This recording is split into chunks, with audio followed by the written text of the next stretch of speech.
In writing, when you're working with certain genres, in 1899's case, the mystery genre especially, there are certain pitfalls that writing in that genre makes hard to avoid. For 1899, some of these pitfalls include becoming too slow while building up its main mystery and the impossible balancing act of placing clues. Fortunately, 1899 uses some clever narrative tools to sort of cheat a way around all that, such as making the audience catch up. By not giving too much information up front and using the concepts and character situations from the start as if the audience already knows what's going on, it makes the audience yearn for those answers and rewards them with basic information. It's similar to how Aaron Sorkin likes to begin movies mid-conversation to force the audience to pay attention and catch up. The lady in green is initially controlling. Why? The lady in green can speak Japanese. Why? The lady in green is offering to get the French guy some time with Ling Yi. Why? The lady in green says that Ling Yi is one of her best girls.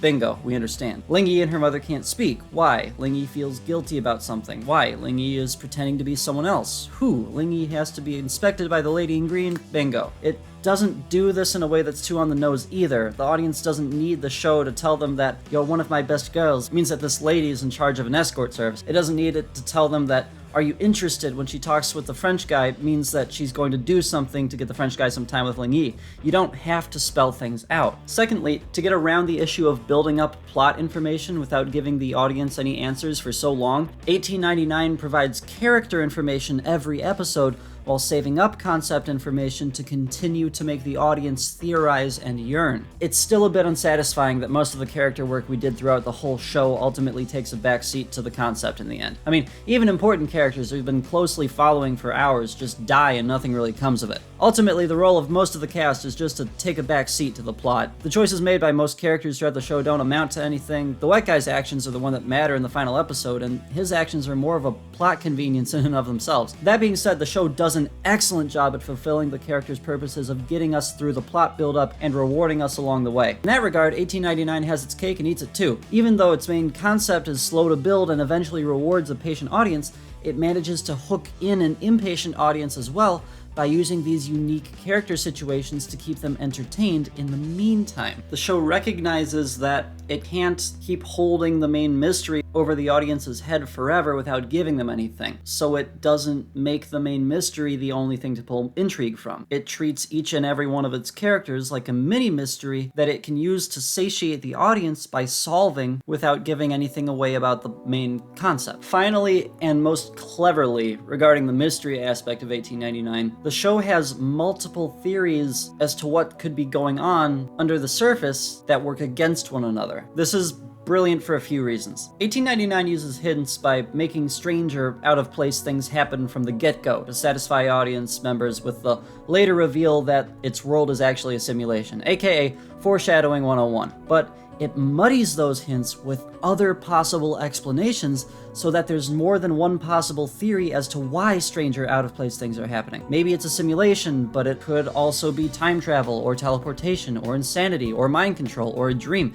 70s music hints that we're actually in the future. Well, maybe it doesn't because the title music is modern and it could just be that this is a modern show. The ship disappearing and reappearing in the same location it was a few days ago hints that time travel is the cause. Well, maybe it isn't because our main character has been in an asylum, so it could just all be in her head. Normally, if you want to do a twist correctly, you have to foreshadow it. Otherwise, the audience will feel cheated because if you don't hint at your twist beforehand, it feels like your movie is cheating by just ex machina writing its way out of a corner. That may not be the case, but that's how it will feel. Blindsiding. There's one instance of this in the show where the wet guy just plays with the machine during the climax for a while as all of these cool looking things happen that we don't understand until the bad guy puts his key in his evil lock and turns and nothing happens because apparently all that stuff that we didn't understand was the wet guy reprogramming the world. Before this, we knew that the machines controlled certain aspects of the world, but not the whole friggin' world. There's nothing special about this one machine that we've built up towards to make it something worth going after. No, the room the wet guy is locked in just happens to have panels that lead through the other memories to it. I know that this guy worked on the technology, so he could know how to get to it, but it doesn't matter because it's not like he was going after this specific machine the whole series. No one mentioned it or that they had to stop him from getting to it. He doesn't even immediately start looking for it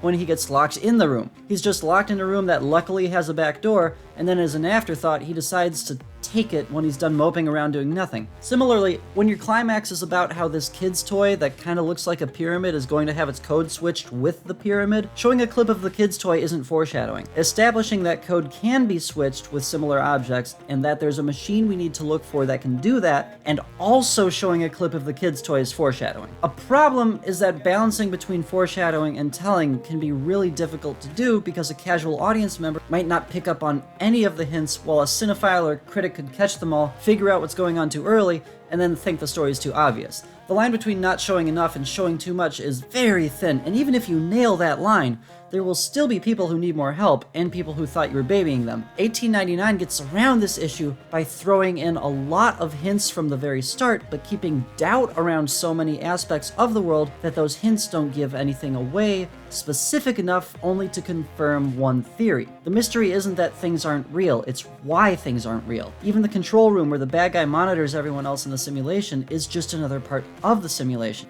To conclude by means of a single run-on sentence, 1899 introduces as many aspects of its concept as possible before the reveal, while keeping the world doubtful enough to conceal it for as long as possible by giving us answers about these funny hat characters to reward us along the way in order to create so much mystery about what's actually going on that the audience is begging for answers.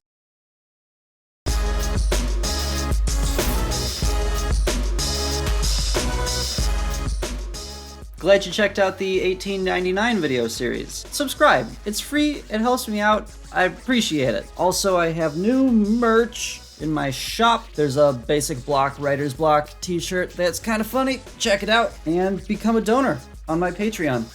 I don't even remember how I closed out the first video series. What was that thing I said at the end? Oh yeah, like, subscribe, watch more movies, bye. Hey, if that's bad, leave a comment of what I should say.